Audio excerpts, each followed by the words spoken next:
Order, order. Welcome to this one-off session of the Health and Social Care Select Committee on Palliative Care. This follows the report that was put together by this panel's independent expert panel, which included clinicians and experts from across the spectrum who looked into palliative and end-of-life care, particularly in England. For those watching along online, you can find that on the Select Committee website. So to interrogate some of the issues that were found in that report, we are delighted to have with us the Minister of State for Care, Stephen Kinnock, MP. Thank you for being with us. And others, if I may ask them, please, to introduce who they are and what they do, perhaps starting with Dr. Sarah Mitchell, please. Thank you. Thank you. I'm Sarah Mitchell. I work clinically as a GP in Sheffield. I'm National Clinical Director for Palliative Care and End-of-Life Care at NHS England, and I'm also an Associate Clinical Professor of Palliative Care at the University of Leeds. Thank you very much. Amanda Doyle. I'm the National Director for Primary Care and Community Services at NHS England. Thank you very much. And Hi, I'm Edward Scully. I'm the Director for Primary and Community Healthcare at the Department for Health and Social Care. Thank you very much. So viewers watching will understand there is a delicate context in which we are holding today's session, namely the Assisted Dying Bill, which is making its way still through the Lords. And this is not going to be a session about that bill. This is a session about palliative and end-of-life care. And we know that members across this House, in this committee, and indeed across the country, have deeply held views on that matter. But I hope that what we all have in consensus is that palliative and end-of-life care services are simply not good enough, and they need to improve. So while, as I say, the session is not about the Assisted Dying Bill, I hope I can ask a very simple question to the Minister. Will he come back one day to this committee, should we wish it, to answer questions about that? Yes, absolutely. Very happy to do so. Very kind of you. And for viewers watching, watch this space. But let's wait and see if that bill even passes, let alone what might be in it. So at the top, I understand, Minister, there was something that you wanted to tell us in advance of the session. Well, thank you very much, Chair. If I could just make a very, very brief statement, which has got some new information in it that I think the committee might find useful. So I'd like to thank the committee and its independent expert panel for their excellent report. Palliative care and end-of-life care plays an essential part in our health and care system, and it is delivered every day by GPs, district nurses, allied health professionals and social care staff in people's homes, hospitals, care homes and hospices. Across the UK, the government as a whole spends over £22 billion a year on care and support for those in the last year of life. In England, this amounts to £9 billion per year on the health-related aspects of palliative and end-of-life care alone. Palliative care and end-of-life care in the UK is world-leading. In 2025, the WHO rated the UK in the top 14% that reached the advanced level of development in palliative care. The European Association for Palliative Care notes that we are one of only a handful of countries which integrate palliative care into all medical school curricula, and we are in the top 5 for specialised paediatric services. We should be proud of this, but we also recognise there is much more to be done. The expert panel report rightly highlights unwarranted variation in access and quality, and we also know that services are too fragmented. I was therefore very pleased to announce to the House in a written ministerial statement on the 24th of November that we will develop a palliative care and end-of-life care modern service framework, or MSF. This is one of just 5 MSFs which demonstrates the priority status of palliative and end-of-life care for our department and for the entire government. The MSF will set national goals and standards for the services that patients and their families receive at the end of life, and it will enable ICBs to address challenges in access, quality and sustainability through the delivery of high-quality, personalised care. We are co-producing the MSF with key stakeholders to ensure that we maximise its potential and galvanise the entire health and social care system. Finally, I wanted to recognise the vital importance of hospices in the broader palliative care system, which is why I'm delighted to confirm today that we are adding a further £25 million to the £100 million capital funding available for adult and children's hospices this financial year.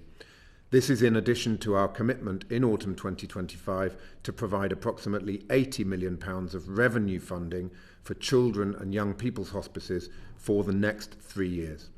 I thank the Chair for allowing me the time to make this statement and look forward to our discussion. Thank you very much. Well, there's a lot in that, and we've got a good amount of time to dive into the specifics. I wanted to start perhaps with a reflective question, if I may, Minister of State. In your eyes, having been in the job now for, 18 odd months, why has this not happened before?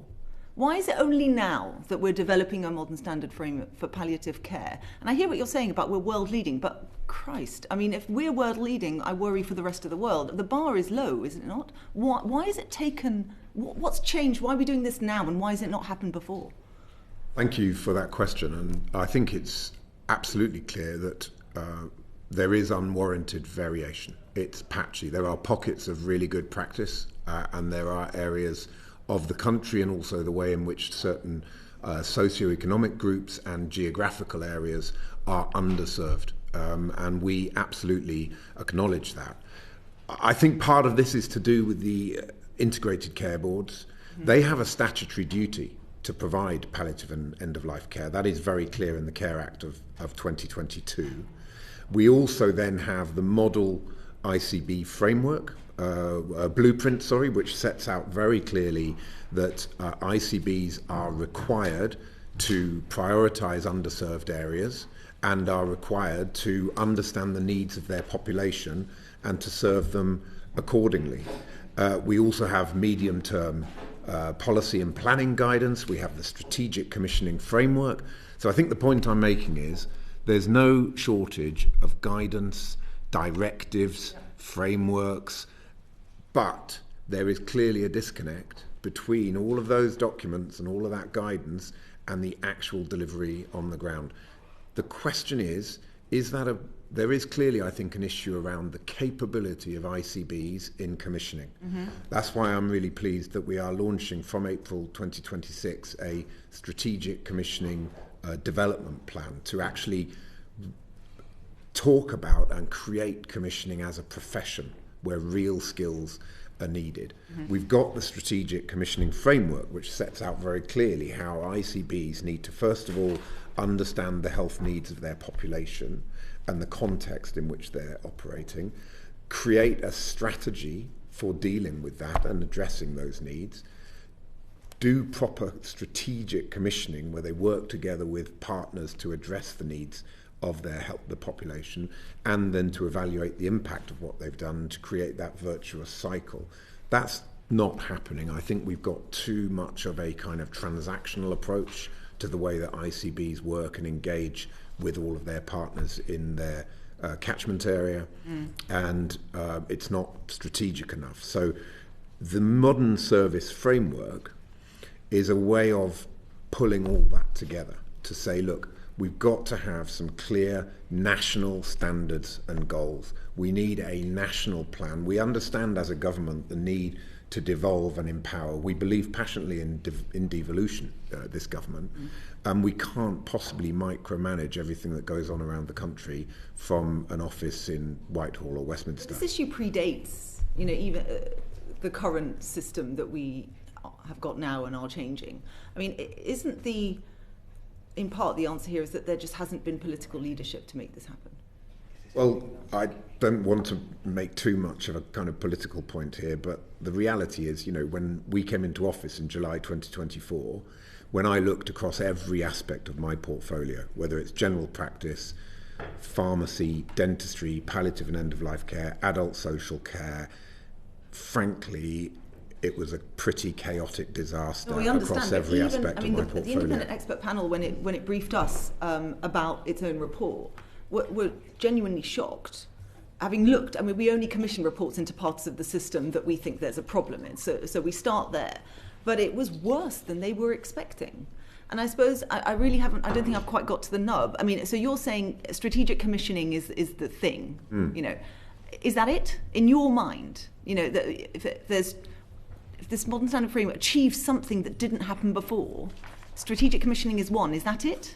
Well, early identification is vital. Mm-hmm. I'm quite pleased to see that over the last year or so, we've got quite a good increase of the number of people on the palliative care register. I think it's gone up from 0.46% of the population to 0.55%. About 1% of the population die every year, approximately 500,000 people. And the key is to get more of those people onto the palliative care register, because if you get early identification right, so much more of the system works more effectively. If our big goal is to shift care from hospital into the community, most people want to die at home. We want to support that to happen. All of the health and social care outcomes are significantly improved when people are in the community rather than in hospital. And by the way, it's much better for the system in terms of its efficiency and costs, etc. So early identification is crucial. GPs play a vital role in that. We haven't got enough GPs. I'm very pleased to say, have appointed 2,500 more GPs through the additional roles reimbursement scheme since July 2024. Get more GPs into the field, get them more effectively trained in palliative and end-of-life care skills, so that we can ensure that GPs reach out beyond just core GP practice into those extended roles that they need to play in things like palliative and end-of-life care. Get that interface working far more effectively with hospitals and hospices, district nurses. We don't have enough of them. There's work. Sorry, Chair. You're absolutely right to say it's not only about strategic commissioning. It's absolutely about early identification. It's also about integration of services, and it's about workforce. And is this going to? Well, thank you for mentioning workforce. We're going to come to that later. Can we talk about money just for a second, so we understand the envelope in which we're working? Is it your view that in order to really shift the dial on this as fast as I think people out in the country desperately want it to shift, that it's going to take more money or not? I don't think it's necessarily about the quantum, because if you look right across government, we spend about £22 billion on people in the last year of their life. Now, about £5 billion of that is on social security, about £5 billion is on adult social care, and the remaining 12 billion or so is in the healthcare side of palliative and end-of-life care for people in the last year of life. That is a large sum of money. That's about 10% of what we overall spend on the NHS, budget of around £220 billion. So £22 billion as a quantum is a large sum of money.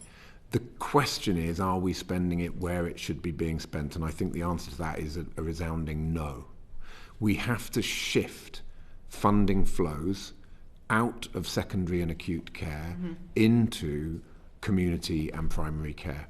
That is, I see that in some ways as kind of the most important aspect of my job.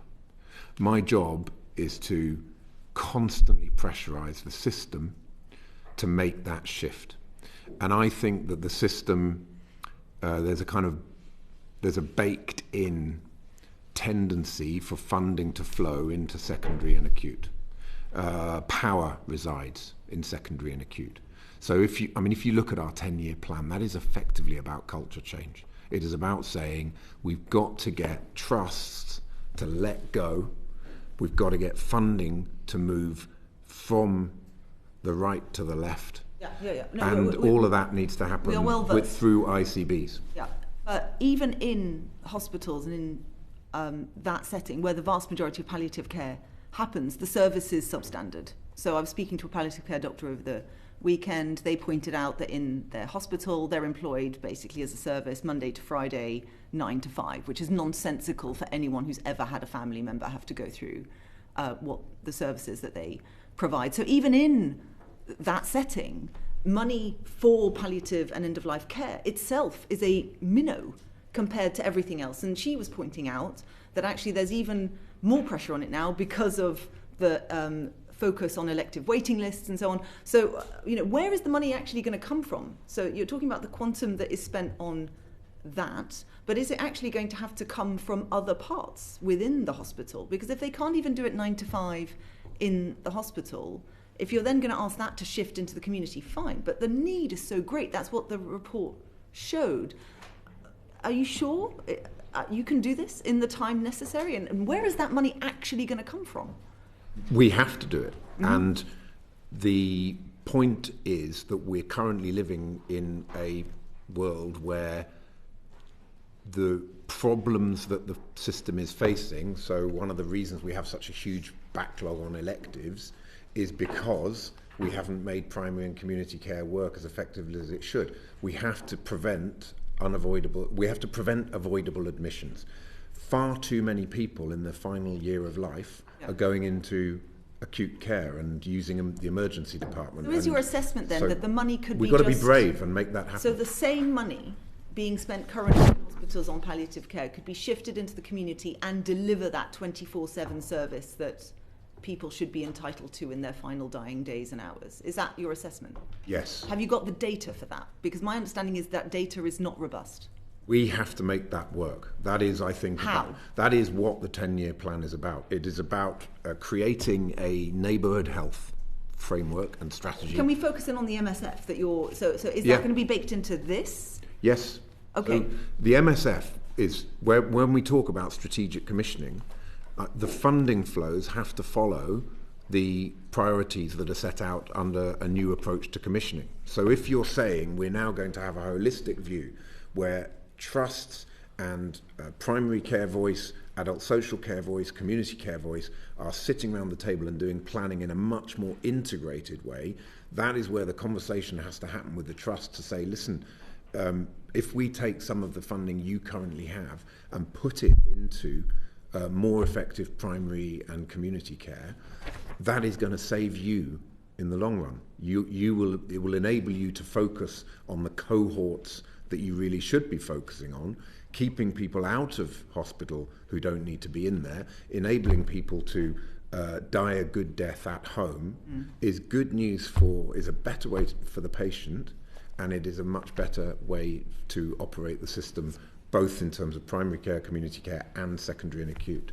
So the logic then follows that if we move people out of the beds in hospital into the community, the hospital will then have more beds in order to save money in other areas, and that's how you're going to convince them to move? Because I'm not sure that is what happens, though, is it? I mean, the history tells us hospitals always find something else to fill the bed with. They're not about to take the money out of their coffers willingly. So it's part of this framework. Is it going to have any teeth? Is it going to have bite? How are we going to be able to hold you to account to this? Every ICB is held to account by NHS England every year. They have to produce... You're abolishing that. So. Well, that it'll become NHS England, DHSC will become a new body corporate that will do the same thing. It'll be the same function. So every ICB is held to account on that basis. The last outturn on that was January 25, so we will quite soon have... the ICBs have to show that they are discharging their functions. It is our job to hold them to account, and it is your job to hold us to account. So we should be held to account on the basis of what's happening out there in the field in terms of the ICBs, and our ability to hold them to account and to push through the modern service framework and the new approach to strategic commissioning. But I think it's not just about the stick, it also has to be about the carrot. And I think that's what I was alluding to earlier, which is you incentivize the system to change by showing the system that it is to their benefit. To those who currently hold all the power and the resources, which are the trusts, they need to be convinced that it's better for them, it's in their interest to let go of some of that power and resource so that we can push it to the left in the system. So one of the questions we've got, and I appreciate, is it still spring that we're aiming for? For the modern standard framework for palliative and end-of-life care? What's the timeline? There will be an interim report on it in the spring and finalisation in the autumn. What will be in the interim report? That will be an update on the progress that we've made. So far there's been 5 meetings between officials and the large number of stakeholders that we're reaching out to. So that's going to continue January to April. There will be regional level engagement to include systems and providers. Spring 26 interim update on MSF development. Autumn 26 publication of the MSF.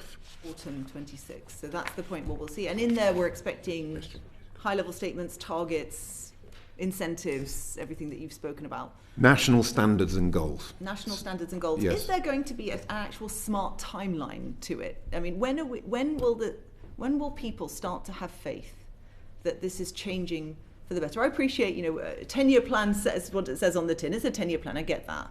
But I think people out there want to know, if this happens to them, next year, in 3 years, in 5 years? What is the point where they can look across and go, actually, I can breathe a bit because it's just not going to be in the same dire state it is now? What's your hope for that? Well, I'm very conscious of a parliamentary timetable. I think we have to be able to demonstrate very clearly by 2029 that we've seen a step change in improvements to palliative and end-of-life care in our country. That by step change, I mean we need for people to be confident that they will be identified early as being in the last year of life. Are you measuring unmet need now, fully? Yes, we think that there's about, if you measure it on the basis of, if you're on the register of palliative care, there's about 345,000 people on the register of palliative care. That is only about 50% of the total number of people who are in the last year of life, if we assume that there's about 500,000 people at any given time in the last year of life. So unmet need is, if I would like to be in a position where we've got 90% of the people who are in a last year of life on the palliative care register. We're clearly quite a long way from that. 30 or 40% off it. So that's a stretch target that we need to do everything that we can to achieve. As I said earlier, GPs are an absolutely crucial part of that because that's where the process starts. And it brings me quite neatly onto social care, because one of the big areas that, of course, you'd expect very good end-of-life and palliative care in is the social care setting, but very often it isn't there to the level that people would necessarily expect. What is your plan to integrate this with social care? We accept that there isn't good enough involvement with and interface and integration with adult social care. Is this going to be covered by the framework? Are you consulting with social care systems? Absolutely. So if you look down the list of stakeholders that we're engaging with for the modern service framework, we've got people like the Social Care Institute for Excellence.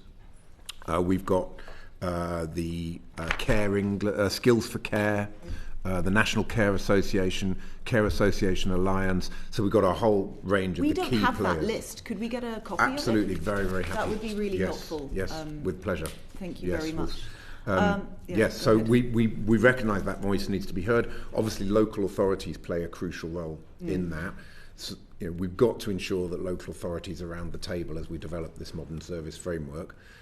We want also to look at ways in which care workers can be more empowered. We're looking at delegation to enable care workers to do more things like some healthcare checks, blood pressure checks and that sort of thing. So we think there's a big opportunity for care workers to really be brought much more effectively into the picture, and we recognise that has not been happening to the extent that it should hitherto.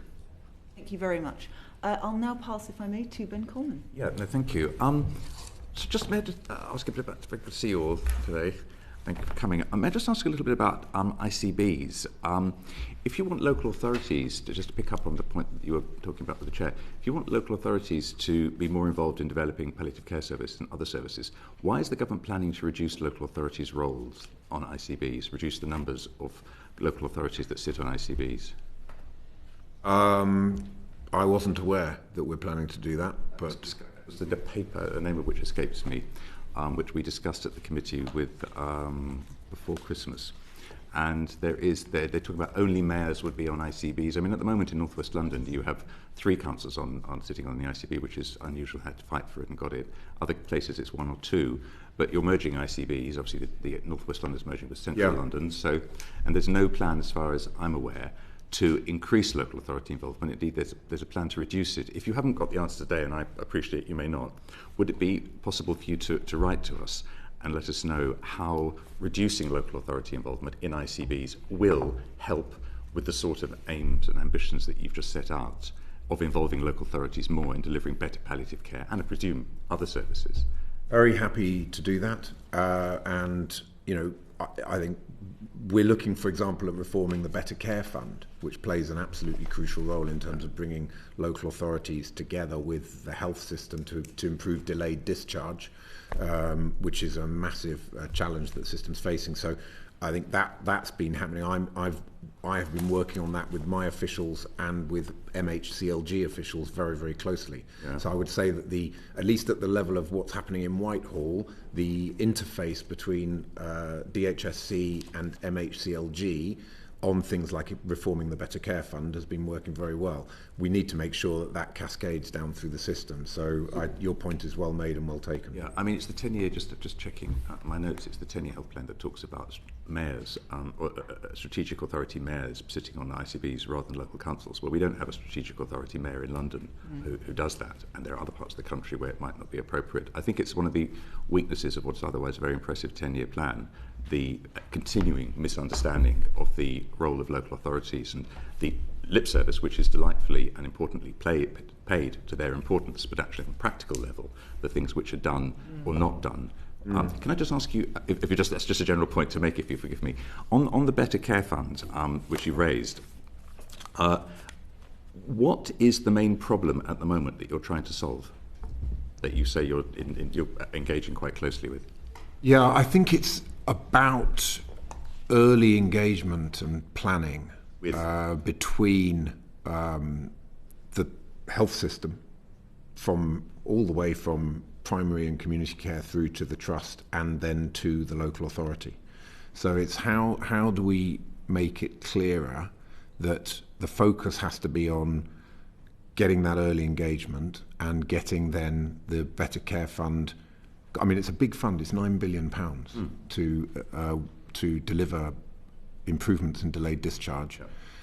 There's also going to be some new. I mean, I can't say too much about it because we're launching the new and reformed BCF in the coming months. But one of the key things is around preventing avoidable admissions. So it shouldn't just be about, if you like, the back end of the system where where we accelerate delayed and tackle delayed discharge. It's about stopping people going into hospital who shouldn't be there in the first place. That's absolutely, and that makes that's actually better prevention. Obviously, being one of the three drivers, and it works much better. Yeah. My experience of the Better Care Fund, and I appreciate I've been a member of Parliament since July last year, and so things may have moved on, was that it's the NHS dictates to local authorities what's going to happen. There is a sort of negotiation, but it happens very late in the day, and then the NHS can even pull the plug on what's been agreed at the last moment. And it's, of course, there is a difficulty also in the NHS timing for its financial time, its funding is different from local authorities.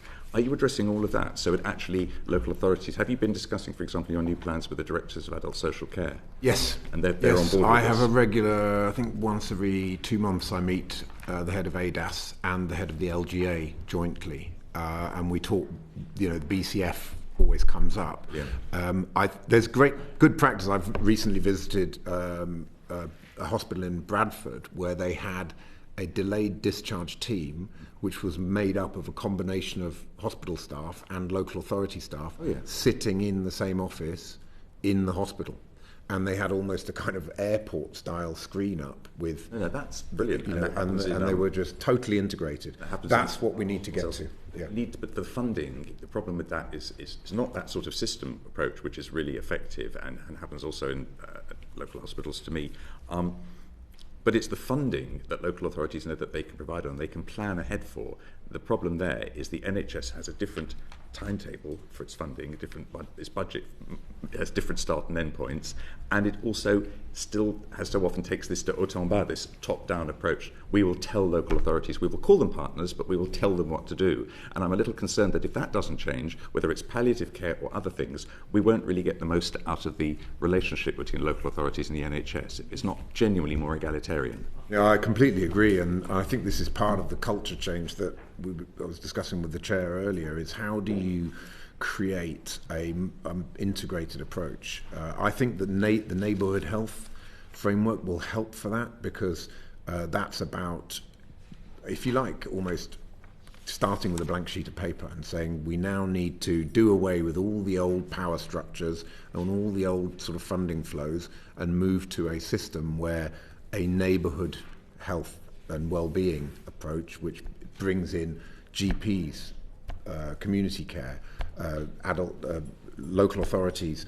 Everybody needs to be around the table to make that work and make that happen and deliver that at a neighbourhood level. Oh, that's very helpful, and I completely agree with you. That as a conceptual approach, that's exactly, I very much support that.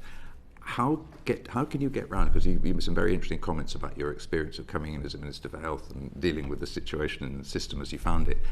How keen are you to overcome this this blockage in the relationship where effectively NHS still thinks it's its job to dictate to local authorities what happens, and it's local authorities' job furiously to try and stop being bulldozed by the NHS? I mean, I think it varies from area to area. We do see some examples of ICBs, if you like, winning the argument with the trust, and the trust accepting. The ICB itself is so often the problem, because it's the NHS. There is one or maybe two, in North West London 3, but that is going to change, as I say, the 10-year plan wants to reduce the already rather small presence of local authorities on ICB. So the ICBs are effectively NHS organisations which tell local authorities as well what to do. They're not part of the problem. Yeah. But ICBs have to be an umbrella organisation which looks at primary care, community care, secondary care and acute care holistically and on a level playing field, not where you just continue with the business as usual approach of favouring secondary and acute. Well, if that continues, the 10-year plan will fail. Are you looking at it absolutely clear? Amanda, sorry, I can see she wants to. No, do you want me to? Yeah. So I think it's important that the reform that we're talking about of the Better Care Fund is about enabling consistent, effective joint planning and commissioning and funding of services across health and local authority.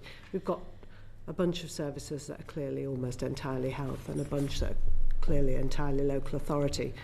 But we've got this huge overlap area in the middle whereby if services are not integrated, if they're not jointly planned and commissioned, they just don't work for people and patients.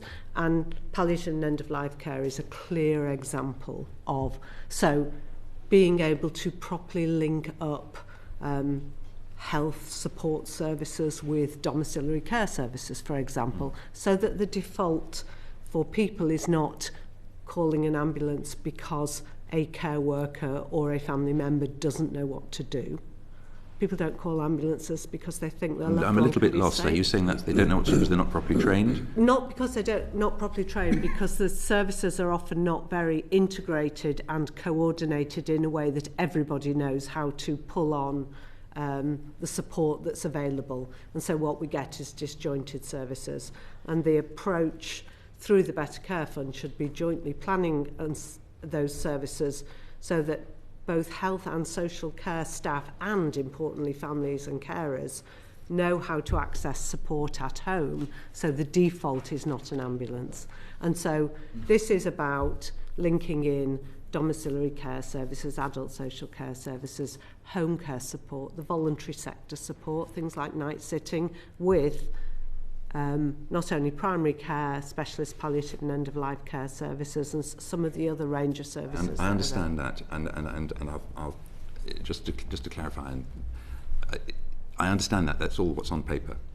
But in practice, the NHS tends to say what needs to happen in a really quite unpartnership focused, if I can use horrible jargon or normal language, dictatorial way.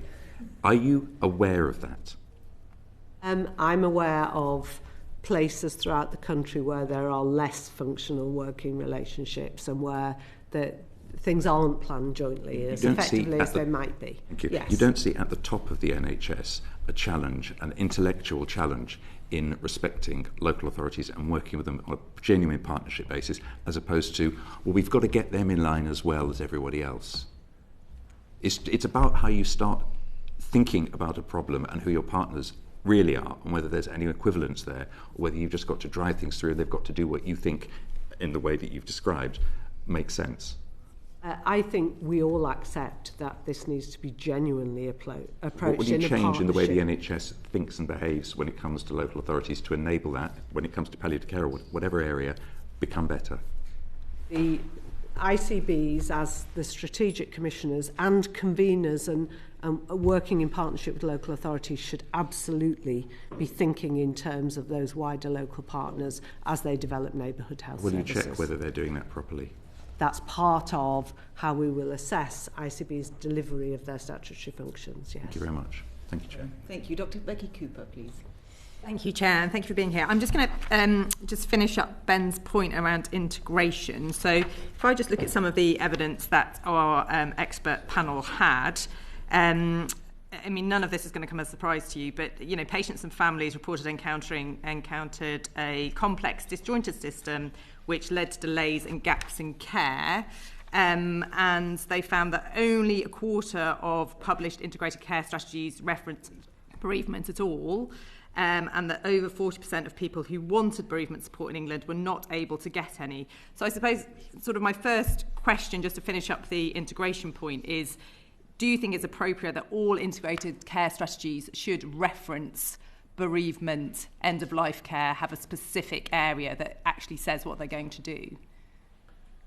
Yes, I think... So a quarter is simply unacceptable. To find 25% of integrated care strategies, that's unacceptable. Yeah, absolutely. I think, you know, bereavement support is absolutely vital.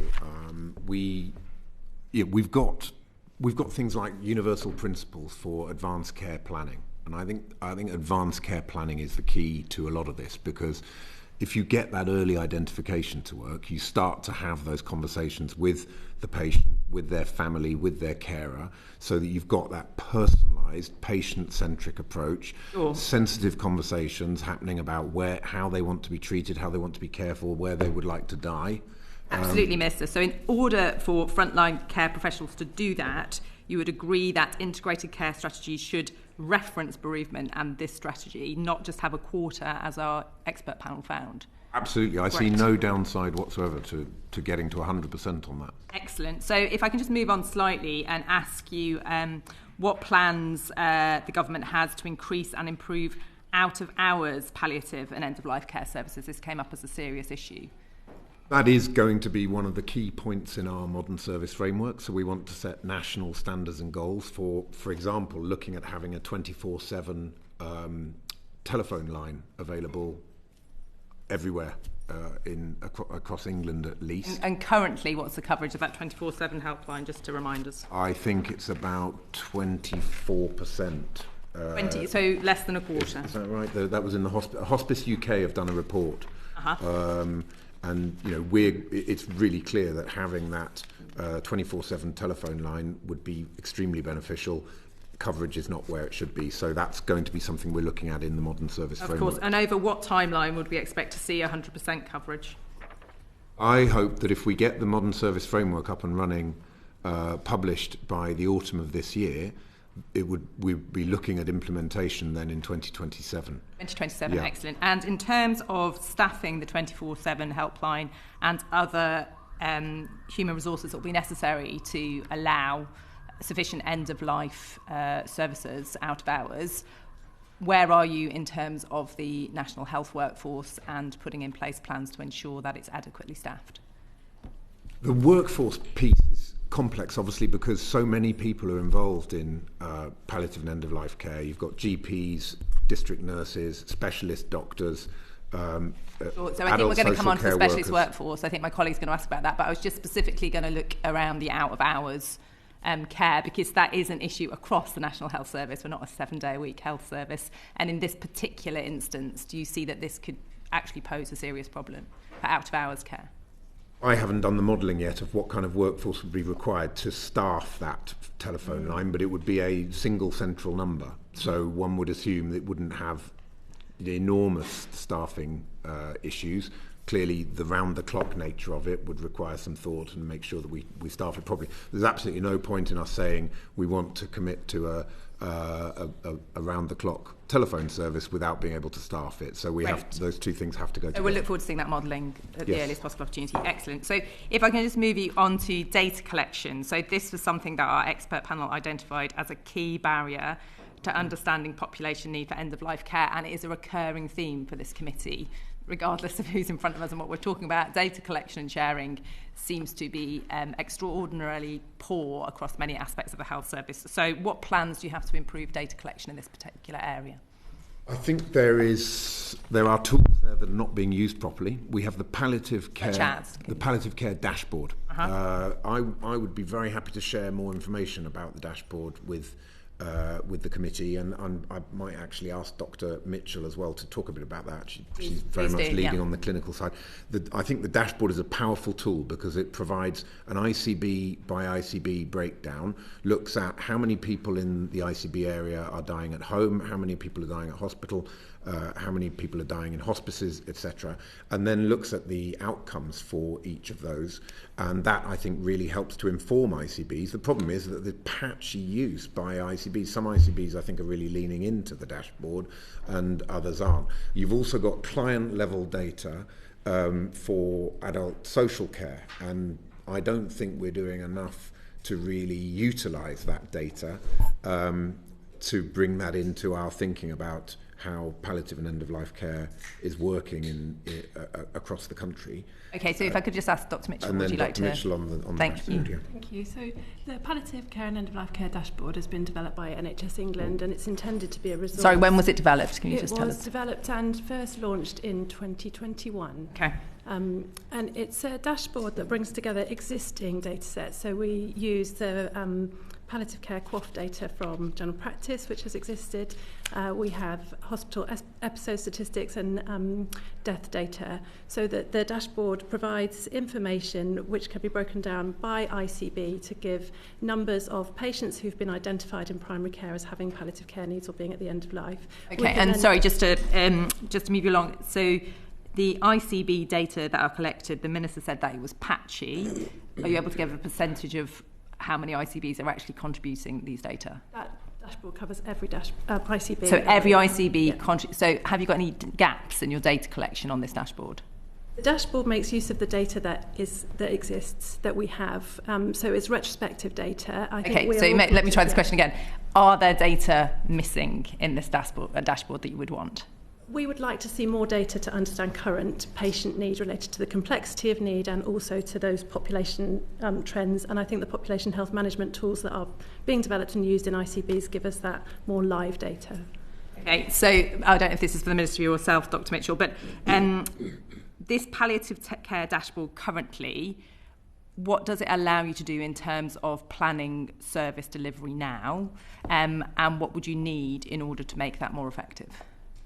The dashboard would give us information about trends in an ICB area. So it gives us information about the age of death of patients, their socioeconomic background. It also gives us evidence on associations between where people are dying and their use of healthcare services. So it breaks it down so we can see their rates of attendance in the emergency department, followed by urgent and emergency, admissions to hospital, but also outpatient activity. So it gives a sense of trends which should be informing our healthcare service. Okay, design. So using those trends, are population health experts able to model future need and requirement? Is that something that they can use those data for? I think that data would be part of a suite of tools to model future need. But it's currently not being used to model future need. I think it is being used. I couldn't tell you exactly how many ICBs are using it, but we are working through our regional colleagues with the ICBs to highlight the importance of all of that data. So is it fair to say that it's unclear currently whether the ICBs and their population health colleagues are utilising the data that we have efficiently and effectively? It's unclear currently. It's unclear. However, I will say that some of the ICBs have got spectacularly advanced dashboards that can well done then. Excellent. Yeah. So what we'd want is all of them to have that. Yeah, excellent. So going back to the Minister, there are plans to improve that, I think, holistic approach so that all ICBs are outstanding. Is that right, Minister? Absolutely. That's what the modern service framework will be about, okay. And our approach to strategic commissioning, because strategic commissioning will not work unless you're using the data properly, because it's a population health management approach, and you can't develop a strategy unless you've really got that data. The other thing I would add on data, the policy research unit in the NIHR is doing a deep dive on inequalities to try and give us much more robust data on inequalities. Okay, great. So it sounds like there's room for improvement in usage of data and perhaps understanding all ICBs. Thank you so much. Yes. Thank you, Chair. Thank you very much. Alex McIntyre, please. Thank you very much. So I'm going to come on to advanced care plans. And the expert panel found that even when there were advanced care plans in place, that people were often unable to access their preferred services due to the limited resources or inflexible clinical pathways. What are your visions for the future of advanced care planning? Yeah, thank you for that. I think we've got principles for advanced care planning. It's the Universal Principles for Advanced Care Planning, published in 2022. They focus on the importance of providing opportunities for a person and their family or carers to engage in meaningful discussions led by the person concerned that consider the person's priorities and preferences, including place of care and treatment choice when they are nearing the end of life. So there's no argument about the theory. And that's probably a bit of a red thread that goes through all of this conversation. I think we have frameworks, we have principles, we have guidance, we have documents and plans. The question is execution. And I think that's where early identification is absolutely crucial. I'm really sorry, Mr. to interrupt, but if someone's got an advanced care plan in place, they've been identified fairly early, and yet they're still not being provided with the service that that is intended. So what's the gap there? Is it just that, and we can fall back on commissioning, but presumably if they're well advanced enough to have an advanced care plan, they've been going through the system, presumably services have been commissioned, but then there is a stop at that point. They're not then getting access because of either resources or clinical pathways not being there. What's the answer? Is it more resources that's needed at that point? I mean, I think there's two issues. One is that we don't have enough people on advanced care plans, and that comes back to the identification point, the point about, 345,000 people on the palliative care register. We want there to be more. You're not going to get an advanced care plan until you're on the register. So the first step is to get more people onto the register. A lot of that is around improving the way in which GPs are working and also increasing the number of GPs, which we have done. So I think that's an important aspect of your question, is the coverage in terms of advanced care plans. And then your question is very much about the quality of the advanced care planning process once somebody is on that pathway. I think that there's, in terms of improving the quality of the workforce around that, we've got training tools. For example, the ELCA program, I always forget what it's called, End of Life Care for All program, which is a program that actually has good take-up in terms of the number of people that are doing that training course, and that is all about training the entire system around how to be better at having those conversations, doing end-of-life care. I think one of my colleagues will come on to workforce later on in the session. So, just to move on slightly, how do you see bereavement and other support services for families and loved ones and carers fitting into the framework for palliative care going forward? Can I maybe just ask Dr. Mitchell to add anything on the advanced care planning? Because I think there's more to say on that. I think it's just really important that we're clear that the evidence around advanced care planning as a discrete intervention is quite mixed and variable, and that patients are, these are patients who are so vulnerable and living with highly complex and dynamic needs that can change unexpectedly.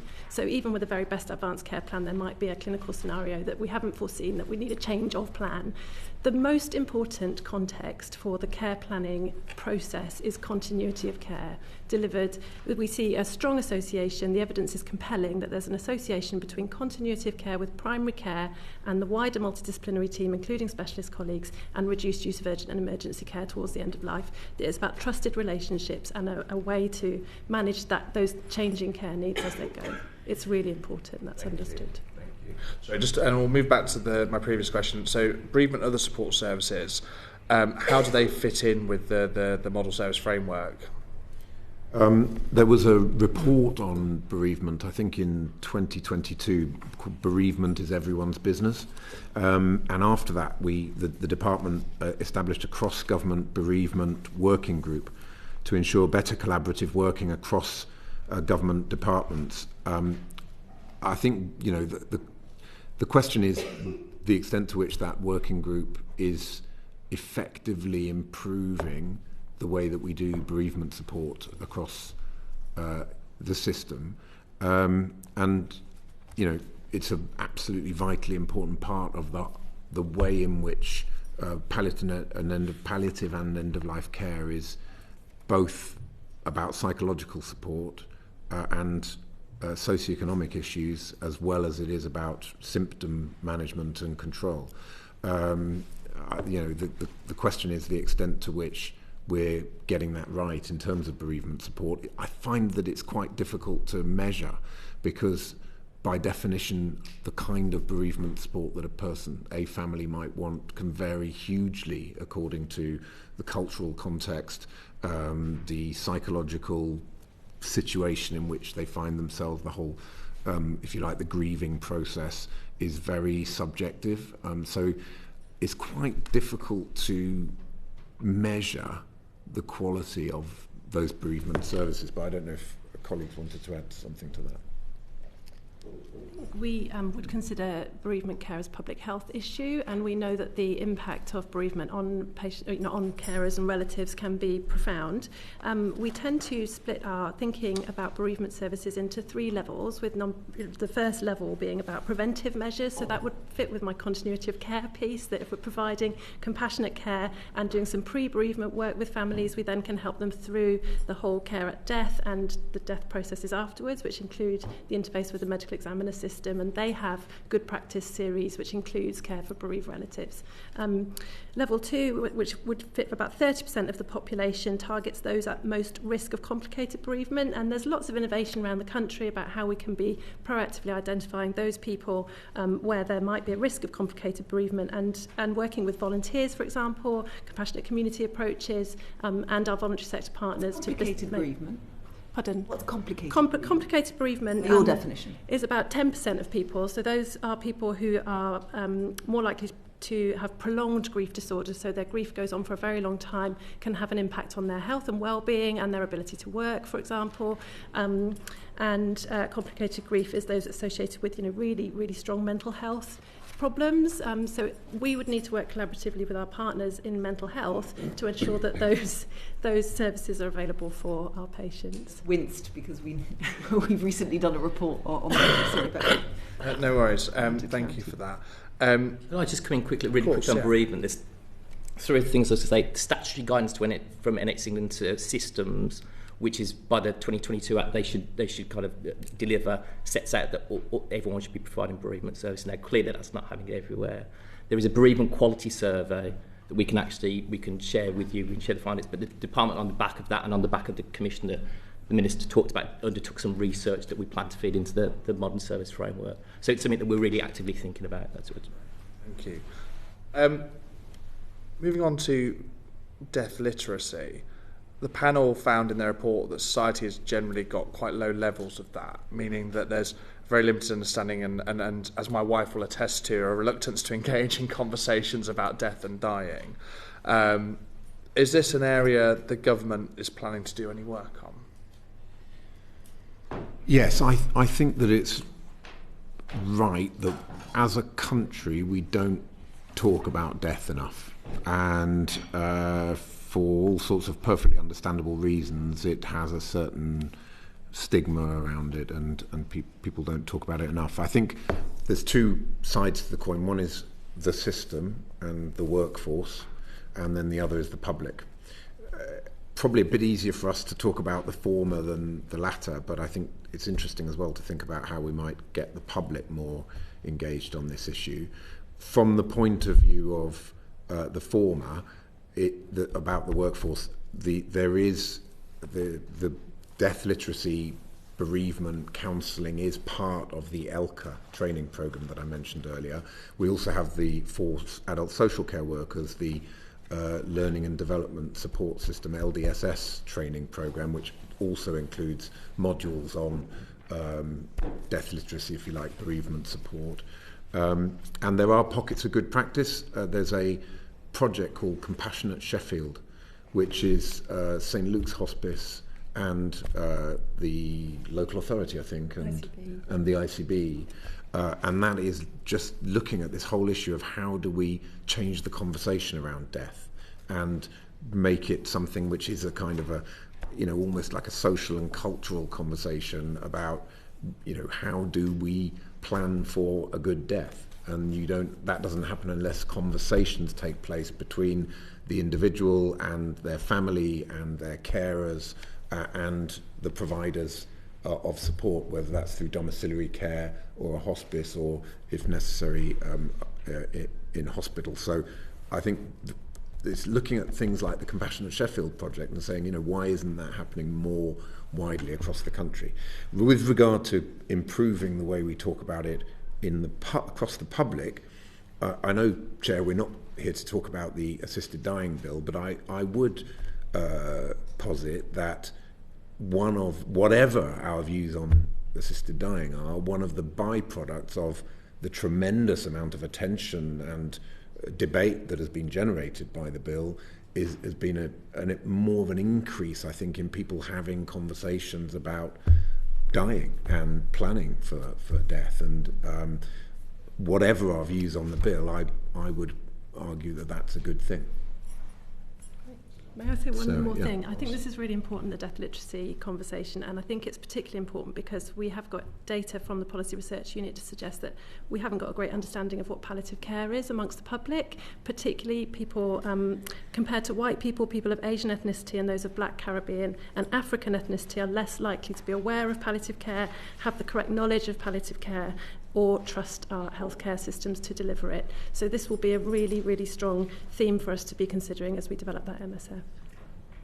Thank you very much. Andrew George. Thank you. So we all agree, of course, that it's better to shift from hospital to community. People want to be treated closer to home, not further from home. But what the expert panel found was that that it would be completely inappropriate to shift the burden of care in relation to palliative care into the community unless there was sufficient planning and resources were in place. So you've got the MSF, which is due to be, one assumes you mean implemented in the autumn. I mean, how close are you, or rather how are you going to ensure that palliative care can be, and you have the capacity to deliver more palliative care in community settings going forward? Yes, thank you for that question. I do think this sort of pivots back to what I was discussing with the Chair earlier, which is that we have to make this happen, because otherwise we're just going to see a prolongation of the status quo. The question is how to make it happen in a way that still enables the stability and sustainability of the system. So obviously, if you just were to pull the rug out from under secondary and acute care and say, right, we're slashing your budget overnight and we're putting it all into primary and community, that would seriously jeopardize the stability of the system. So I think it has to be a gradual and managed change and shift.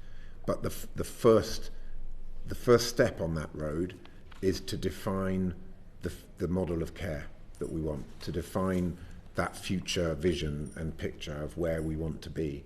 The 10-year plan does that. It says we're going to shift from hospital to community, we're going to shift from treatment to prevention, and we're going to shift from analogue to digital. Coming down from that, we're going to have a neighbourhood health approach, which is going to be the way that we enable those shifts, particularly the hospital to community shift. Once you've got all that model in place, then the money and the resources has to flow from that. You've got to define where you want to go first. So we've been through the model. We understand the model. We understand the 3 shifts. We've been through that many times before. But the workforce isn't there. I mean, the workforce has declined in the last decade. And after all, 130 of the 168 hours in a week are out of hours, and the community needs to. And people needing palliative care need to have those specialist services delivered to their homes. Whether it be hospice at home, whether it be the hospices themselves, those resources are simply not there, and the staff are simply not there. So you're a long way from being able to deliver the palliative care that you're talking about in the MSF, aren't you? On the workforce piece, I think there's sort of 2 sides to the workforce in palliative and end-of-life care, the specialist side and the generalist side. On the specialist side, we have actually seen quite a significant increase in the number of specialist doctors. I believe that has increased. I think we're at 910 specialist palliative care and end-of-life care doctors now, which is an increase of 40 since 2024. 78 vacancies in senior consultants and 55 retirements expected very soon. In specialist doctors, yes. So yes, you're putting a brave face on it. It's still not good, though, is it? No, but it's increased. I mean, if you look at where it was, say, in 2010, I think it's been about an 80% increase in the number of specialist palliative care doctors since 2010, and about a 5% increase since 2024. So there is some increase in the specialist workforce, not where we'd like it to be. I absolutely accept that, but that's sort of been moving in the right What's the direction. number you want? I don't know the answer to that question. Do we have a... We don't have a number. What I think is important... Don't have a number.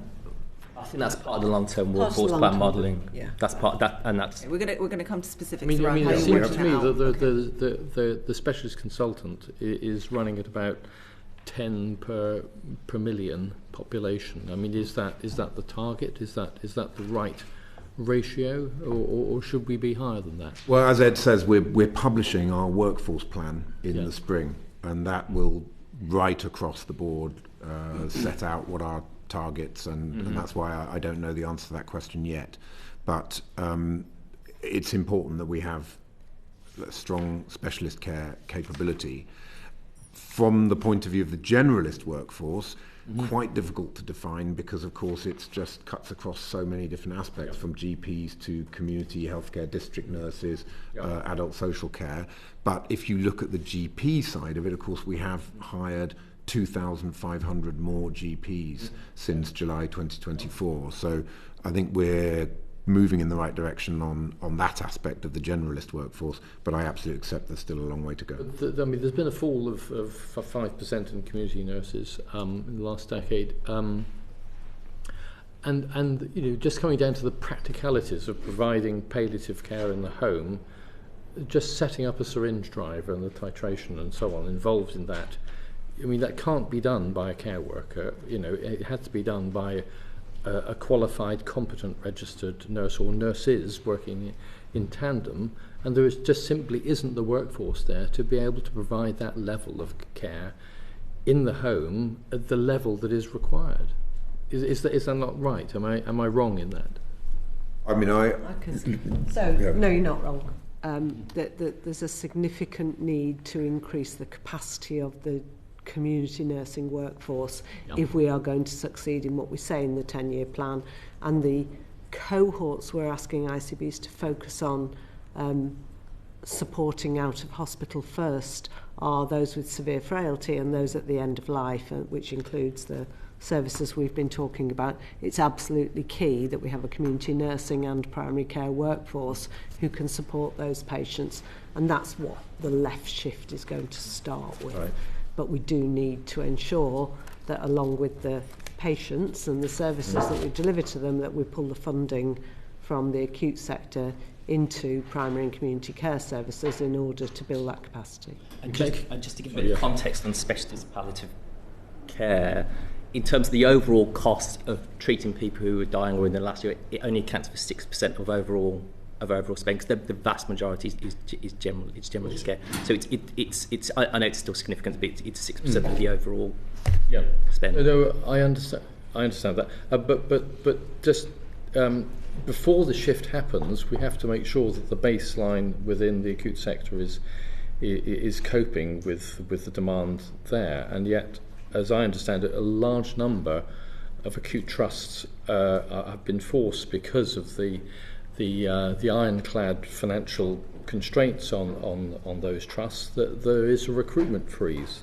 across a lot of those trusts. I mean, is that something which you, Minister, could look at and perhaps loosen those restrictions? Because at the present time there are a lot of vacancies, there's a lot of recruitment freezing going on, and therefore services are under a tremendous amount of pressure.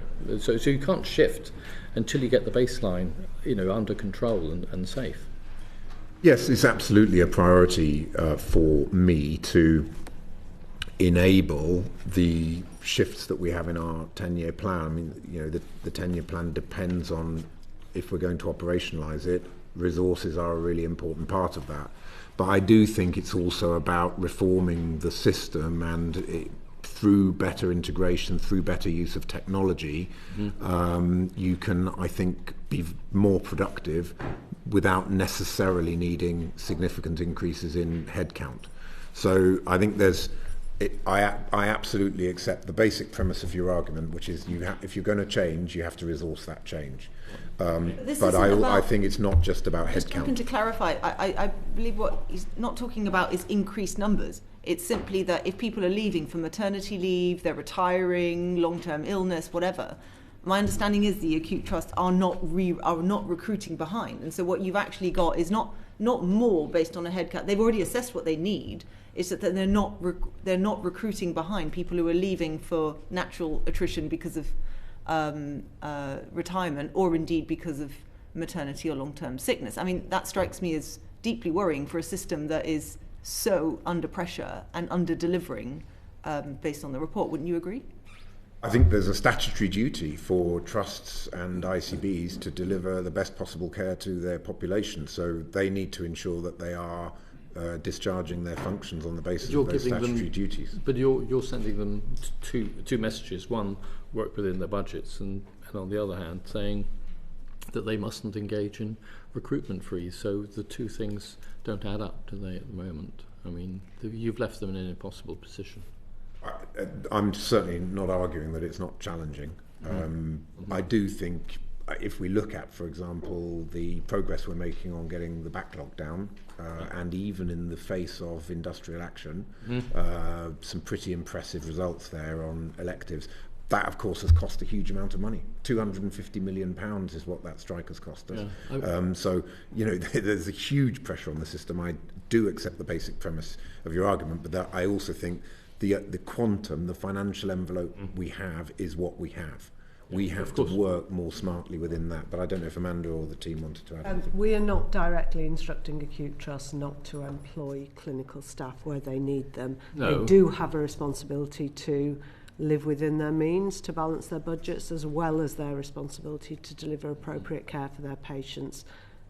But individual trusts are taking individual decisions about how they balance those two responsibilities. Okay, right, point taken. We've highlighted the issue. Just shifting across to capacity elsewhere, and particularly the hospices. I don't want to sort of tread on toes of my colleagues and ask about the funding of them, but the fact is that it doesn't appear that the NHS and the hospices seem to be as integrated as they could be in terms of providing a seamless relationship in terms of care. And if there are, I mean, the one in my area, Cornwall Hospice Care, gets 9% of its funding from the NHS, and is struggling. My colleague will come on to the wider issues, but I mean, how can you shift from acute care out into the community if you've got the people out there wanting to help you not being given the support that they need? I very much hope that the hospice in your constituency has benefited from the additional funding that we've put in terms of is it an adult hospice yes, or it children? Is. Yeah, yes, it's been the Cornwall Hospice Care, St Julius as was, but of course it's been hit by the national insurance increase, which cost them £250,000 a year on their turnover.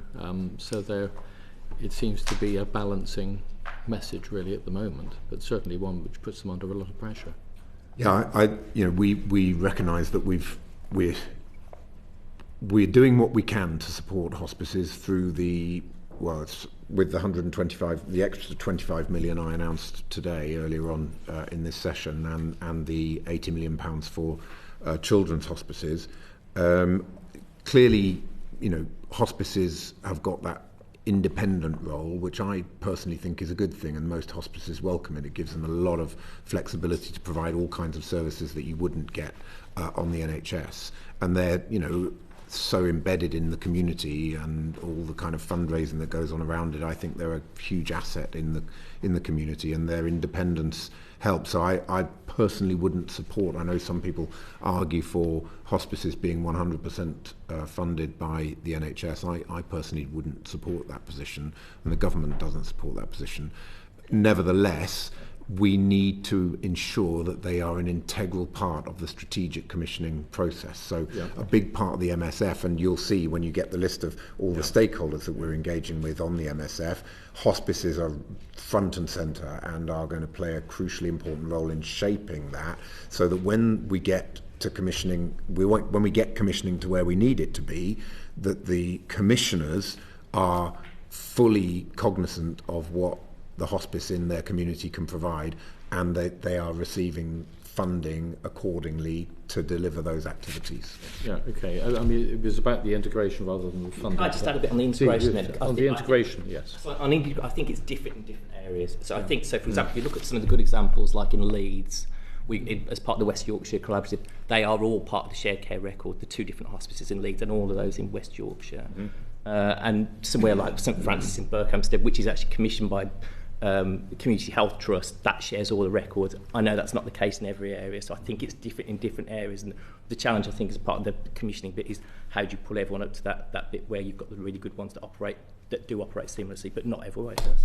No, I mean looking at it wider, it's about or the fear is, and I think from a patient and family point of view, is that yes, the shift out of the community, but to a certain extent there's a fear of, well, out of sight, out of mind. They feel safer in the hospital, given that there isn't the 24/7, access to medication, access to advice, access to specialist palliative care when needed, and therefore you will get the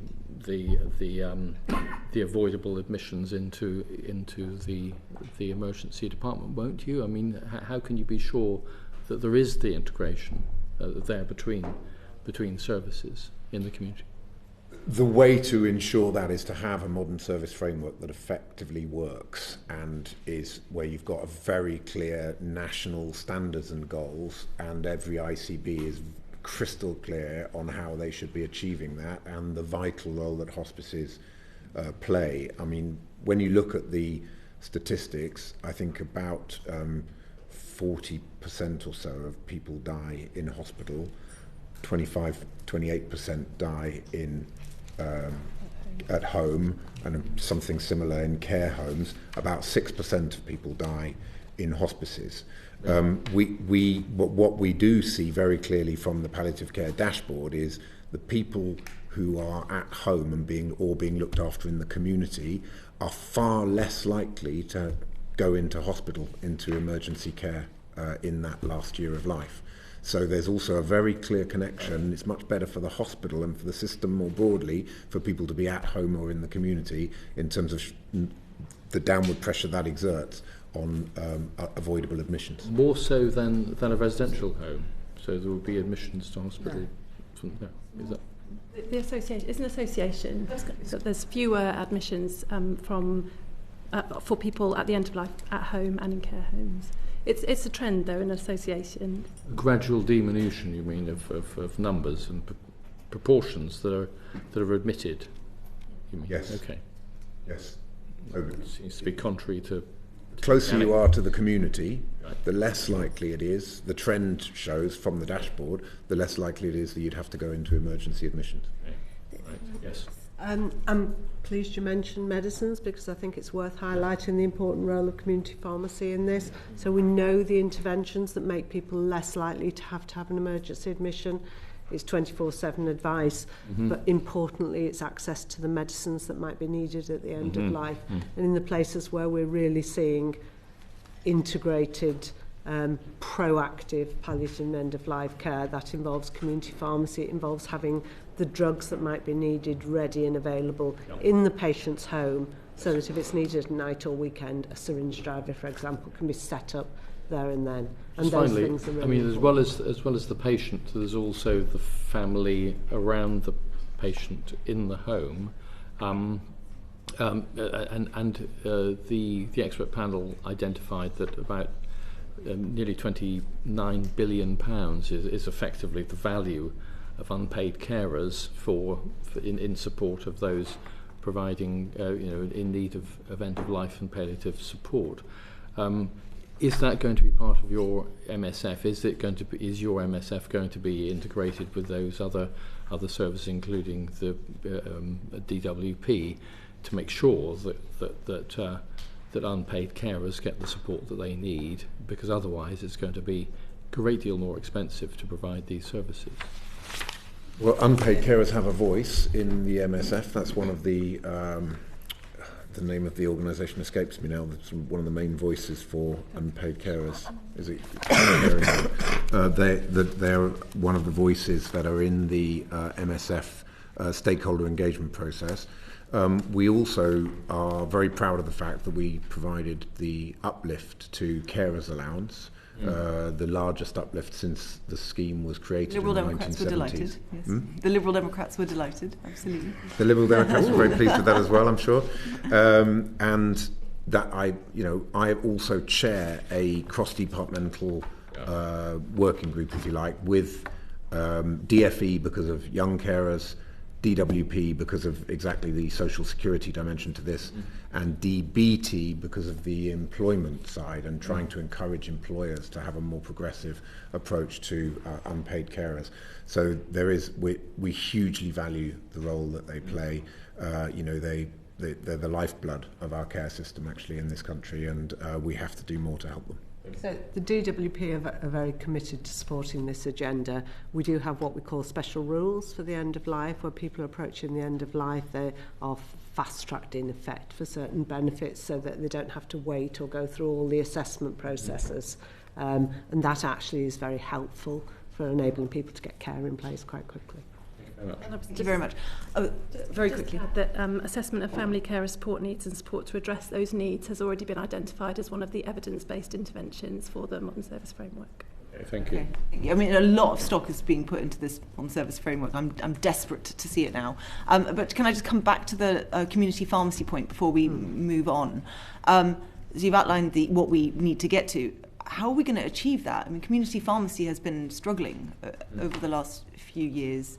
Are we looking to have a on-call 24-hour pharmacy where people, is that the vision? What's the vision here? And I'm assuming they are being closely consulted with as part of this as well? Yeah, we have the pharmacy quality scheme where pharmacies are, under the community pharmacy contract, they get certain payments based on their quality criteria, and one of those is palliative and end-of-life care. So do they stock the 16... what would the right word be? End-of-life care medications. And if they do, they qualify for that under the community pharmacy contract, and then they're monitored on the basis of actually being open and accessible and delivering those services to people who require it should already be happening, is what you're saying. Yeah.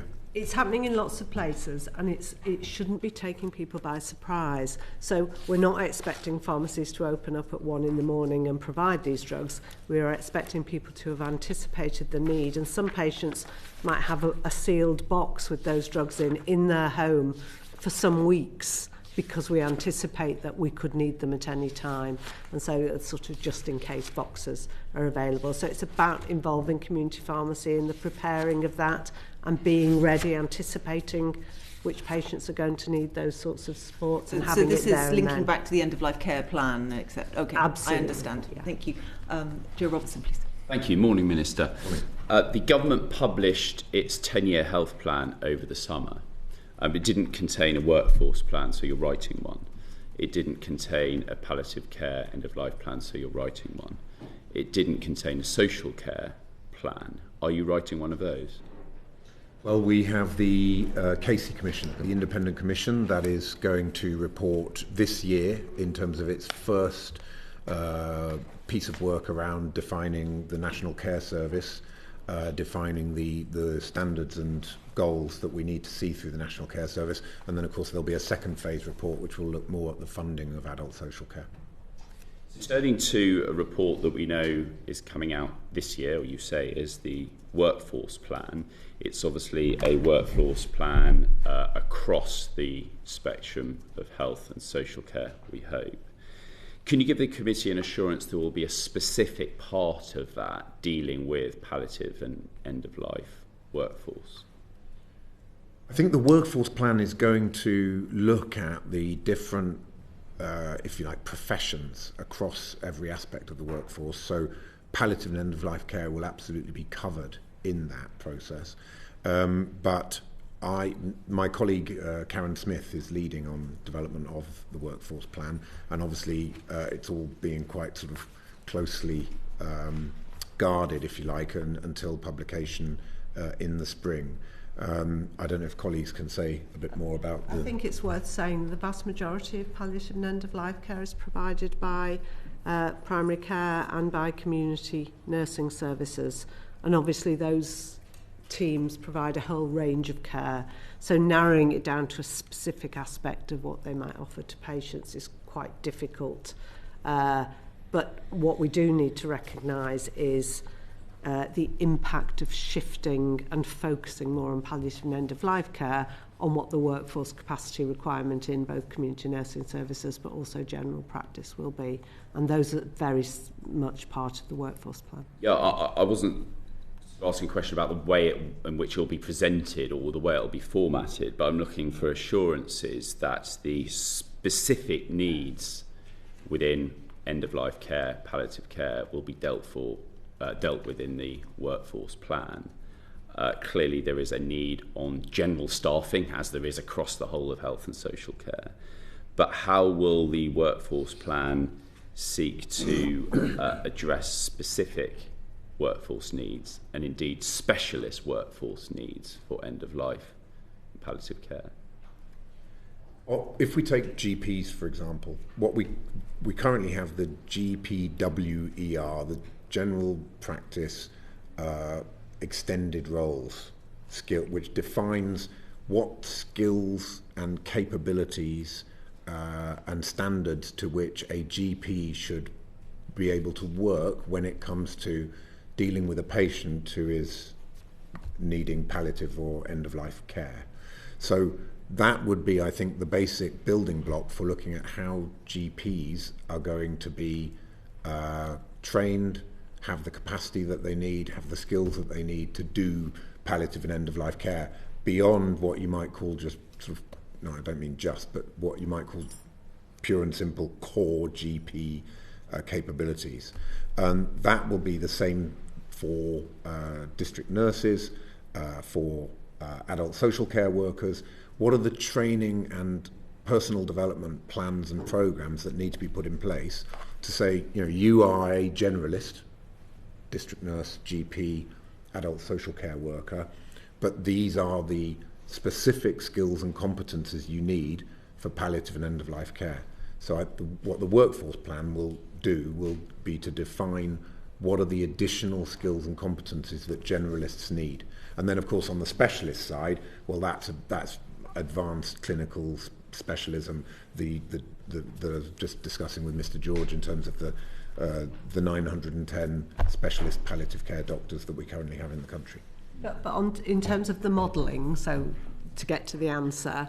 There's a combination we need of what is the clinical model of care, and the clinical model of care is what we've been describing, and what do the demographics tell us is going to be the volume of need, and therefore how does that model up to what workforce you need, and that is absolutely being taken into account in planning. It sounds like, from what we're hearing, that however it's presented, there will be considerable detail within that workforce plan about how we meet the needs of end-of-life care and palliative care. Can the committee take that as a given? That I can confirm that will be taken into account in the modelling. What I'm not sure is whether it'll be presented as a separate detail section, but it will be counted. And I think what the long-term workforce plan will contain is because part of the discussion has been around the shift to out of hospital. And certainly within the kind of the 3-year guidance that's just gone out to the NHS just before Christmas, there is a really strong steer in that, almost an instruction to start considering how you shift to provide out of hospital. And it says there are 2 priority cohorts for that, frailty and end-of-life care. So it'll be that shapes the long-term workforce plan. So I think it's inconceivable that there won't be something on there on end-of-life care in the context of neighbourhood health service and how that's provided to the workforce.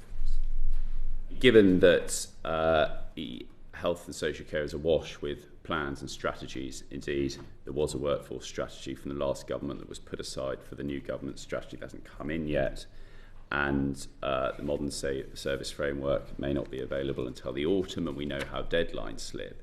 Can the Minister give some assurances that regardless of when various plans will be published, that the work to address issues is already happening, and given the context of today's discussion, particularly in end-of-life care and palliative care? Absolutely. I mean, if just taking your point about the adult social care plan, we're not sitting in our hands and waiting for the Casey Commission to report. We have done the uplift for unpaid carers. We're working on a revolutionary fair pay agreement for adult social care workers to address vacancies in the workforce. We've significantly uplifted the disabled facilities grant. So that's an example of work going on. We recognise that there are some big strategic pieces of work that need to happen that take a longer time frame, but at the same time we've got to keep delivering and improving the quality of services. So that all of that work continues. We are looking to improve palliative and end-of-life care every single day, but what we believe that the modern service framework will enable us to deliver that step change. Thank you, Chair. Thank you very much. Danny Beale. Thank you, Chair. Good morning. The independent expert panel's report emphasised that 1 in 4 people in the UK die without the services they need at the end of life. But for certain population groups, this is particularly the case, and disproportionately there's unmet need amongst groups that have experienced disadvantage throughout their lives. So, for instance, ethnic minority populations, babies, children, young people, individuals with dementia or other mental conditions, and learning disabilities. You touched on inequalities in your opening remarks, Minister, and we've talked quite a lot about the differential performance of ICBs. Has an ICB-led commissioning process with a lack of clear national oversight contributed to this issue of unmet need and disproportionate outcomes? Yes, I think that one of the reasons there's been fragmentation and inconsistency in the delivery of services and in tackling inequalities has been because there hasn't been a national set of standards and goals, and that is what the MSF will seek to address. We know that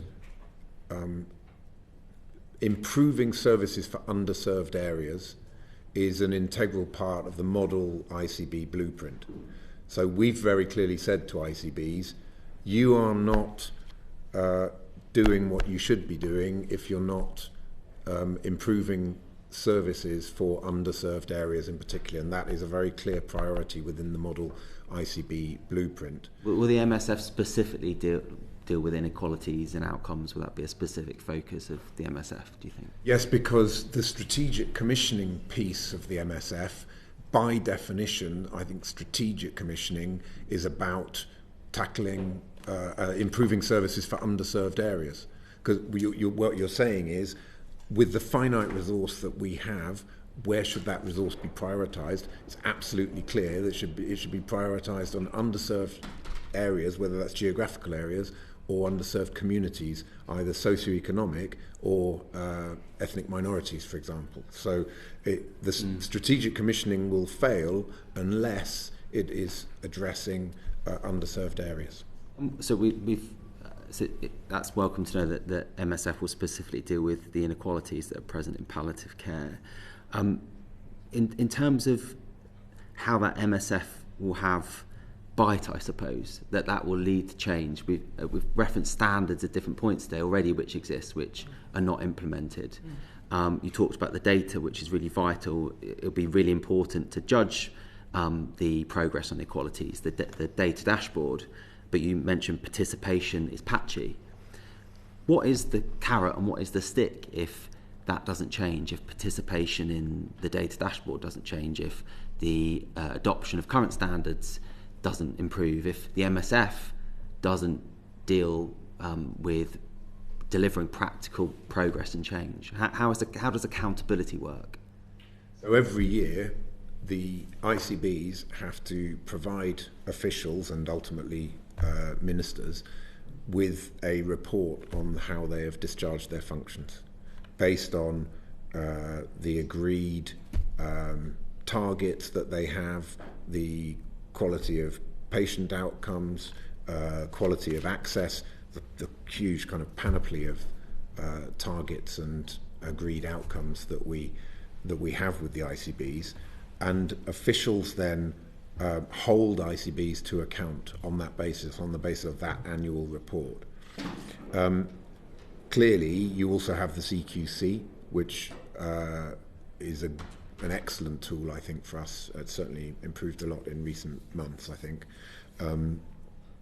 that helps us to hold ICBs and local authorities to account. So where in that system is the failure? Because the level of inequalities that we see, the standards not being met in palliative care, it does feel like there are ICBs which are not currently fulfilling their responsibilities. I don't know if you agree that that's a fair assessment, and if that is the case, where in that accountability, if the mechanisms already exist for accountability, why are they not being taken? Or what level is it? At CQC level, is it, as you say, once reports come in from ICBs showing these issues? It's an excellent question, because I think when you've got such a complex system, accountability is one of the most difficult things to achieve. But you do have, if you look, for example, at the way the CQC works, if there's a local authority that's not doing what it should be doing in terms of adult social care, it'll go into special measures and requires improvement grading, and then a team is sent in and they've got 6 months to turn it around. I don't think we are where we need to be in terms of having accountability of that level and of that robustness with regards to ICBs, but maybe Amanda, is the MSF going to be setting very clear metrics, I suppose? So the MSF will set very clear expectations around interventions, timelines, metrics, but we'll measure that as part of our oversight and assurance process, in which we measure ICBs, and we have regular meetings through our regional teams looking at progress of ICBs and where ICBs are outliers, looking at what improvement support. So some ICBs we have improvement support in place, looking at where focus needs to be. And so that process will be ongoing, and using some of the expectations that the various publications like the MSFs, because don't forget this is not the only MSF, but where ICBs are delivering against our expectations and within the round of the range of issues we're assuring ourselves on. Yeah. And if those metrics are therefore not met, what will be the difference in action, and what will be the result of that, which is different compared to the current situation where standards we've heard are in place which are not met? I think there will be, we are placing greater focus on the process by which we not only measure, but not hitting standards really is a trigger for a series of questions, because the reasons for not doing that will be different in different places. So it's a trigger for us to ask the detailed questions, or for our regional teams who are largely responsible for performance assurance around ICBs and providers, to start to dig more deeply into what's happening in individual ICBs. And obviously each ICB is starting from a different position, making sometimes really quite difficult prioritisation decisions, and it's important that we assure ourselves that they are prioritising the areas which we have agreed are key priorities for development.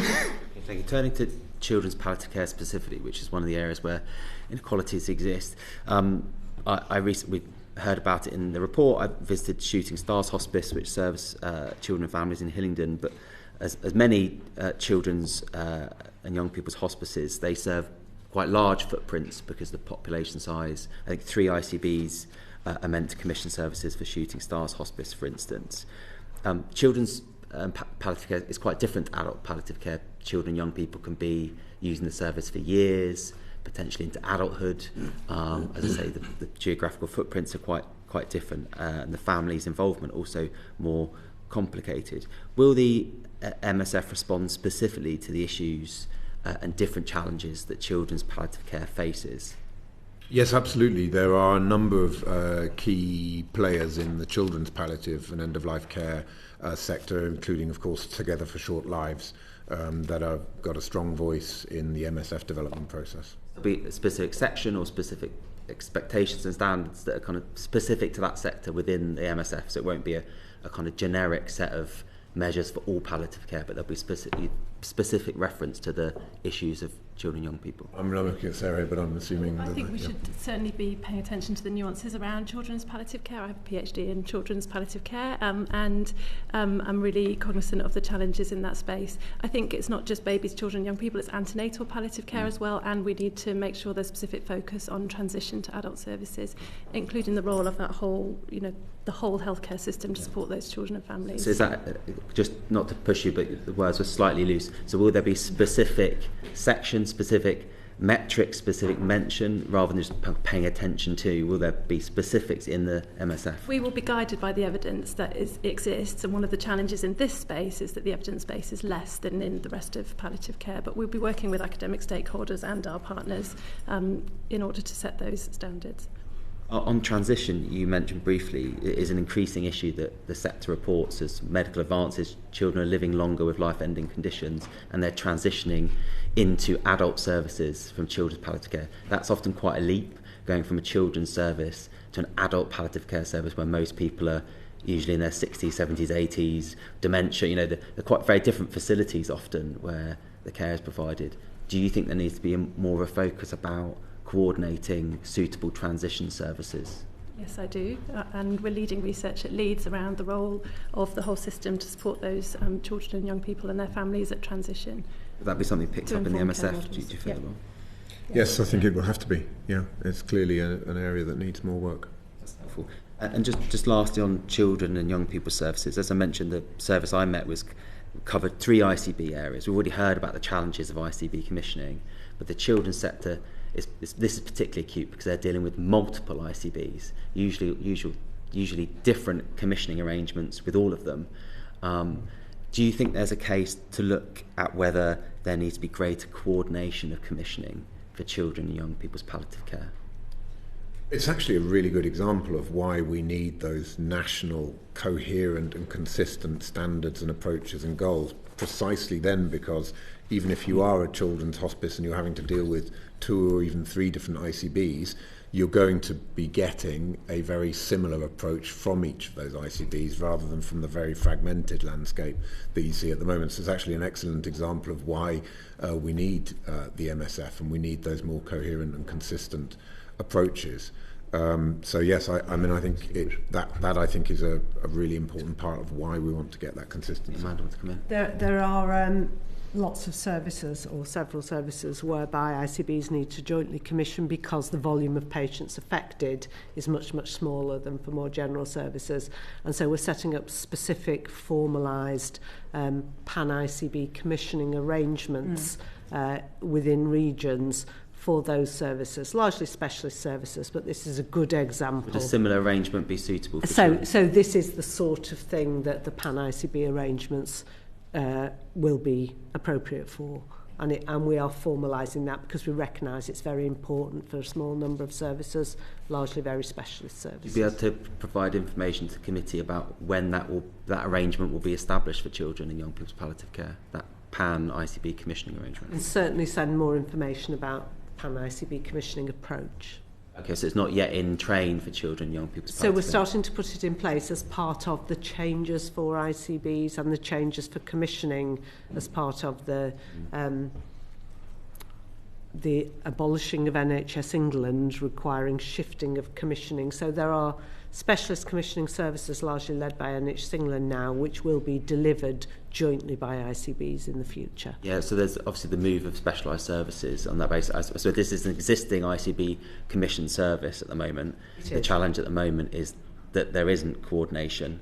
And so I think the sector have pointed quite strongly to measures like this, joint boards of ICBs, requirements on joint commissioning, even national commissioning is something they've suggested. So I just want to push on it because we often hear kind of positive ideas, but is there any timeline where changes might take place on that basis? I send you information about the Pan-ICB commissioning approaches and when they are likely to. It's in train. Okay, it's in train for children and young people's palliative care. Well, it's in train for the services which need to be commissioned across ICBs. Yeah.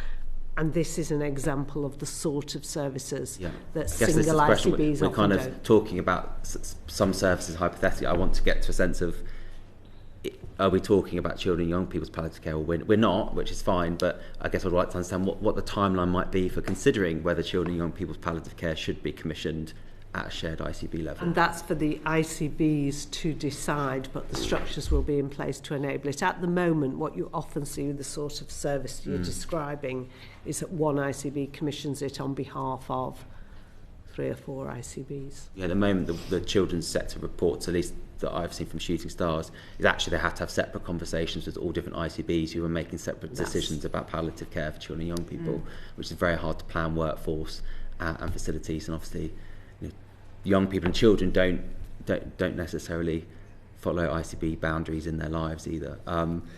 So you'll provide some general information, but do you feel that the MSF, this is an issue that the MSF could pick up around the need for coordinated commissioning of children and young people's One of the things the MSF will look at is commissioning arrangements. Can I just a quick follow-up. Just clarify on that, because there's a lot of, it's quite broad. I want to be very specific. I think this is one of my colleagues raised one of the most important points. Palliative care, children who long life-limiting or life-threatening conditions who need palliative care, who may live into their 30s or 40s, they are different, as my colleague said. Have you clearly got that difference written down and accepted and understood, and are you explicitly going to provide different nature of services, or just say, well, we'll look at it when it comes to specialist commissioning, and I hope you'll be glad with what you see there. But is there an explicit recognition in the department that children's, young people's palliative care is different from adult palliative care? There is a specific NHS England. There are 2 different service specifications from NHS England. One is on children's palliative care and one is on adults' palliative care. So there is specific recognition. I think they were updated in the last couple of years. Sarah will know better than I do. But there is definitely different service and they kind of define and set out what are the good characteristics. That will bleed through, that definition will be repeated and will bleed through to the work that the guidance, all the guidance that you come out with and the framework and all that stuff. You're going to make the difference explicit in the 2. Or is it going to be sort of palliative care as a whole, and children may not specifically be mentioned, whereas I think the point we're making is children and young people have to explicitly be mentioned. Children are already the poor relation in the NHS generally, but when it comes to children who have palliative care needs, that's even more the case. And we're just making an argument that you spell it out at every stage in everything you produce, that there's a distinction. It will be explicitly a separate reference separately in the MSF. The commissioning arrangements, of course, it's only a very small part of the commissioning that might need to be done across more than one ICB. So you've given an example of a children's hospice, I think it is. But most commissioning is very local commissioning of services to children and their families. But it is different from adult palliative care, and that will be made explicit. Thank you. Paul Hamilton. Good morning. Good morning, Minister Kinnock. I'm going to be talking about rural palliative care and hospice care. So my first question is following on from what Danny's been talking about, the diversity when you look at people that live in rural areas. The fact that these people, the research is there to show that they struggle to get any form of palliative care. They even have further problems getting hospice care, and their outcomes tend to be poorer. What is the government going to do for, I believe, this very special group that does need to be looked at for the future? Yeah, I think one of the crucial issues here is that the data on inequality of access is not very robust. So we've got the Policy Research Unit, which is within the NIHR, that is doing a deep dive on inequality and trying to give us a much more robust data set around geographic inequality, socioeconomic inequality, and inequality along ethnic lines. So I think the first answer to your question is we need to get much better data, and that data I think will help ICBs and commissioners to do what they are required to do. The model ICB blueprint is very clear that a priority of every ICB must be to prioritise underserved areas and underserved communities. So there is a very clear ask of every ICB to prioritise underserved areas, but there is not good enough or robust enough data on identifying those communities and those areas, and then commissioning work which actually delivers accordingly. I will start. That is a really good point for me to move into my next point around hospices. Let me start by saying the 25 million that has been announced, fantastic, fantastic, fantastic. How did you get to that sum of money at this point? So the 100 million... So was it? Yeah. Which sofa was it? Yeah, it was...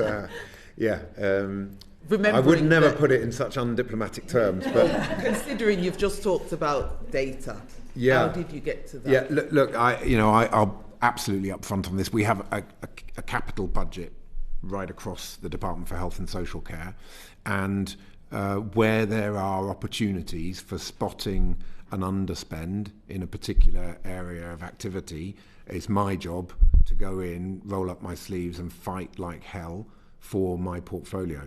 And a top priority for me in doing that is hospices. I was very pleased that we managed to get the £100 million, and now we've added £25 million to that, and the £80 million over 3 years. I think it's really helped children's hospices that they've got now. They no longer have an annual cycle. I'm going to stop you there, Minister, because the £80 million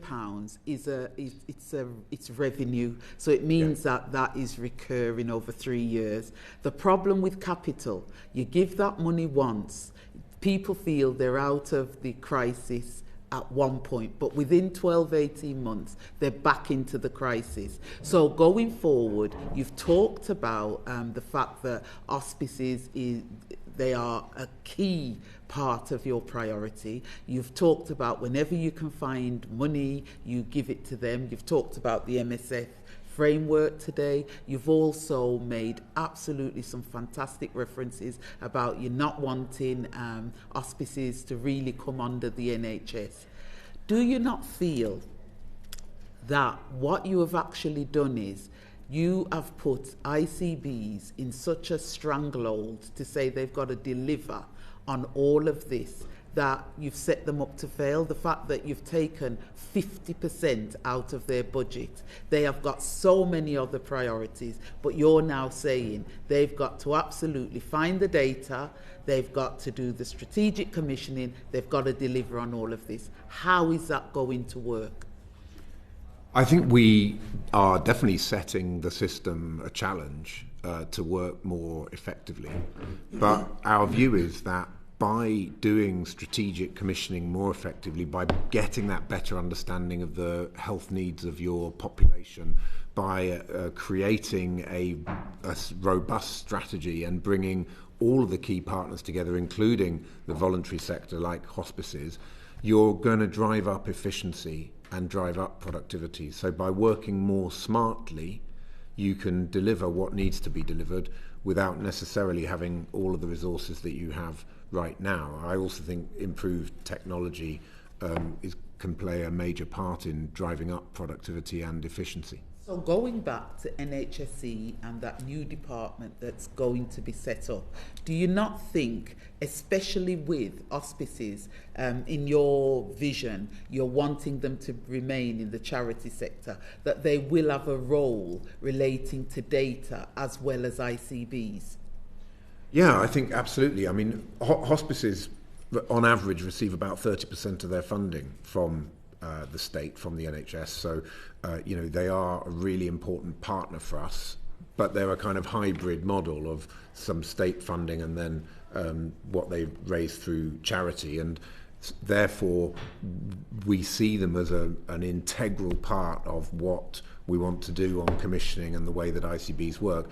And we need them to feed in data. I think that is one of the challenges with hospices, because they're not 100% part of the system. We don't always get all of the data that we need, and Sarah may wish to comment on that, but I think that's partly about bringing ICBs into the hospices into the beginning of the conversation, rather than sort of coming to them halfway through and saying, oh, by the way, we need this from you, we need that from you, and you haven't really developed that relationship and that partnership from the outset. So Sarah, I don't know if you want to say something on data and the role of hospices. Just as we move forward with the MSF, I think data that helps us understand outcomes for patients and their families is most important, and hospices are absolutely key partners in how we come together and make that data set. They already do have a lot of good data about their activity, how many patients they're managing to meet in the community. Some of the palliative care outcome scores are in use more widely in hospices, and we can follow their example across the rest of the system. So yeah, I think the data can be much more. But I would beg to differ, if you don't mind me saying. The fact that we have given this sum of money to hospices, how as a government are we ensuring that that money is being distributed in a way that it's needs-led, because it's data-driven? Because at the moment I can't see how that's being done. Can I just say sure. Yeah. So by their nature, in terms of where I think you're attending the Public Accounts Committee with us next week, aren't you? So I am attending. So you've seen the report that kind of shows the distribution of them. Yeah. But by their very nature, because they kind of emerged so unsystematically, there's an inequality inherent almost about where hospices are kind of situated. I think they vary between 1 and 13 hospices per ICB. So that's just kind of part of the makeup. They are not the only part of palliative care. Obviously, you've got to commission the service. So in the ICB, where there's only one hospice, the ICB has to be commissioning the care that is required otherwise. In terms of how they're funded, there are basically two different ways of them being funded at the moment. Some of them are getting grants, which is the traditional way. Some are starting to move on to more activity-based payments. I'm going to stop you. We know how they're funded. My issue isn't around how they are funded. My issue is about, we are giving money to hospices, which I absolutely support that we do, but how are we, what is the work that's being done under that to say where that money is going, what is that money for, and how as a government can we ensure, even with the MSF framework that we're doing going forward, that we are being fair and equitable? Because the example I'm going to give is in my local area, we've got a wonderful hospice. They've lost 50% of their staff, something of that kind, because they've not had enough funds, right? When the local ICB realised that they they started to tell them they were in trouble, they did give them some support, just like the government has given support. But what I'm trying to get at is, how are we ensuring that we have the right data to make sure the right hospices are getting the support they need, and it's not just a scattergun effect, which means that in some parts of the country, like York or Oxford, where people have lots of money, we have our own issues. They need very expensive properties that they are able to survive. But other areas where you're not getting all that charitable funding, that these organisations continue to struggle, even with the MSF framework that's coming on board. One of the things I was going to say, that traditionally they're funded by grants, but part of the shift with lots of them and the push for the strategic commissioning framework is, can you move to more like activity-based payments so they are getting fairly remunerated for what they do, and how do you start to generate that data about what they're doing? Now, there's some hospices I know that, it's complex. I know one hospice, for example, that's commissioned by 2 ICBs because it's near a border. One of them gives it by a grant and the other one gives it by an activity payment. But the activity payment starts to reflect more fairly and accurately what they're doing. So that is the bit that Minster Kinnock was talking about, that the kind of this, how do you kind of ICBs evolve as kind of smarter, more strategic commissioners who are fairly paying for it. So I think a lot of it is about, we're in a kind of point of transition, I think, in terms of how a lot of hospice is being paid. So the Leeds example, St Gemma's Hospice, they are kind of moving towards trying to get paid by activity, exactly as you're kind of getting at. So, but not everywhere's there. So I think there's quite a mix and there's quite a challenge to get everyone in that place. They're getting the so fair what payment. Is the government doing to get everyone to that point? Because I am concerned that leaving it all on ICBs, you're setting yourselves up to fail. I'll be honest with you, because of the issues they currently have within ICBs, with some of the major cuts that they've got to do, the fact that you're joining up a number of them, so they become having bigger footprints, which go across some of these different hospices. What is the government doing in their strategic position to ensure that hospices are protected going forward, and they are not just being given pots of money as government finds a little bit down an armchair? And I don't like saying that, but yeah. I think two things. I mean, I think, Paulette, you raised a really important point about, is the money going to the communities and parts of the country that need it most? And we are actually looking at the funding formula, the core allocation formula for ICBs, to ensure that it's aligned with socio-economic need. Another example of that is, of course, the review we're doing of the Car Hill formula to ensure that GPs in most deprived areas of the country are getting. At the moment, that formula doesn't work at all. That's why we're changing it. So the government is absolutely motivated by saying, look, we have a finite resource. We need to make sure that resource is going to the parts of the country and to the communities that need it most. And the second part, I think your question is about not just kind of giving money here or there willy-nilly without really thinking it through. On the 125 million that we've given to adult hospices, that has been coordinated through Hospice UK. They have done a needs-based assessment of the projects and proposals that each hospice has had on, do we need the boiler fixed, the roof fixed, the IT infrastructure upgraded, because that is capital expenditure. And Hospice UK, I think, have done an excellent job in terms of understanding what the needs are and making sure that the money that's been given, and has all been committed, by the way, has gone to good projects that are really going to help to upgrade the capability for the long term for those hospices. So I think there's two parts to your question. One is, let's make sure that the money is distributed across the country to the ICBs that need it most in a fairer way. And the other is about that money we've given to hospices so far and how that's been coordinated. And my final point, and then I'll hand back to the chair, it's about staffing.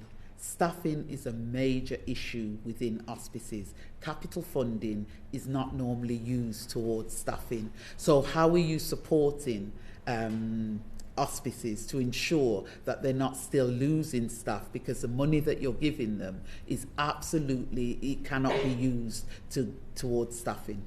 Yeah, so obviously on the children's hospices side, that was revenue funding, so that's for staffing. But on the adult side, well, our view is that, when you look at the ledger for any hospice and the income that it has and the expenditure that it has, if you can help with expenditure on the capital side, those projects about fixing the roof that just have never happened because the budget's been too stretched, or where they've vitally had to do it and they were going to have to take money out of revenue to put into fixing the roof, by giving them funding on the capital side, we've taken the pressure off their entire budget. So our view is that even though we were only able to find that money in the capital side of our ledger, that has helped to ease cost pressures right across the board for the hospices. I will stop there and I'll hand back to the chair in case you want to ask. Thank you very much. We're very nearly done, but a question that's come to mind through this for me is just how much heavy lifting this MSF is going to have to do.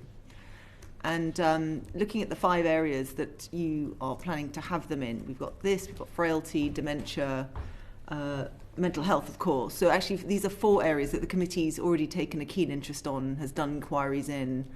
And the reason we've done that is because they are quite intractable issues that we feel need fixing. But I'm struck that there is already, a palliative and end-of-life care standard released, updated November 2025.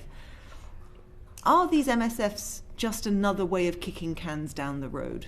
And what's going to be different in these that is actually going to make it? I'm not sure I'm still clear on that in this. So let's just take this one, because this is the first time we've had a chance to interrogate and understand them a bit better in this specific context. How can you assure me this is not just another kicking the can down the road on a really difficult problem plan? I think it's because it's part of a systemic shift which is set out in the 10-year plan. So it doesn't, the MSF is not going to exist in isolation from all of the other change that we want to deliver. That is articulated in the 10-year plan, and that makes it very clear to the entire system. And I do think the entire system has understood this. Why do you need an MSF? You've already got the standard, and you're doing the shift. So we agree with the shift, and we think the standard's right. I mean, by and large, people just want it to happen. So what role would specifically the MSF be playing in making this work? Why do you need it? Why have you done this? A big part of it is because of the stakeholder engagement that we've got through it. So there's going to be an entire system that's going to come behind this. It's not just something that we're developing in isolation. And I think the other is that we've identified the fact that there's too much fragmentation, each ICB going off and doing its own thing. The reason we need the modern service framework is that there isn't currently a national plan, a national set of standards and goals that every ICB and every other stakeholder in the system understands that this is what is expected of them and that they will be held to account on that basis. So it's about saying, okay, we're going to have strategic commissioning, we've got the model ICB framework, but this is a real priority for this government, is palliative and end-of-life care. That's why it's one of only 5 modern service frameworks. I think that sends out, if you like, a bat signal to the entire system, which is that palliative and end-of-life care is a top priority of this government. We need to fix it, and the MSF is going to be a way of mobilising the system to do that. It's a reprioritisation exercise in part. Are we expecting new standards, or is the current standard just going to be sort of subsumed into the MSF? Is that how it's going to work? I don't want to preempt, and it's so important, I think, that we co-produce this with the stakeholder group. Already 5 meetings have taken place, and I think that there'll be an answer to that question. Do you sit on those meetings? I don't, no. It's officials and stakeholders. It's an official level. I get regular updates from officials, and I'm pretty sure they'll wheel me in at some point, but not yet. Thank you very much. That was very helpful.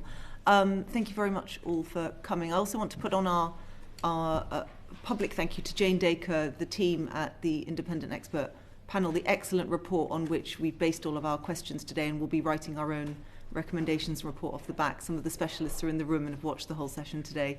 So thank you very much to them for their incredible work. Thank you all. Order.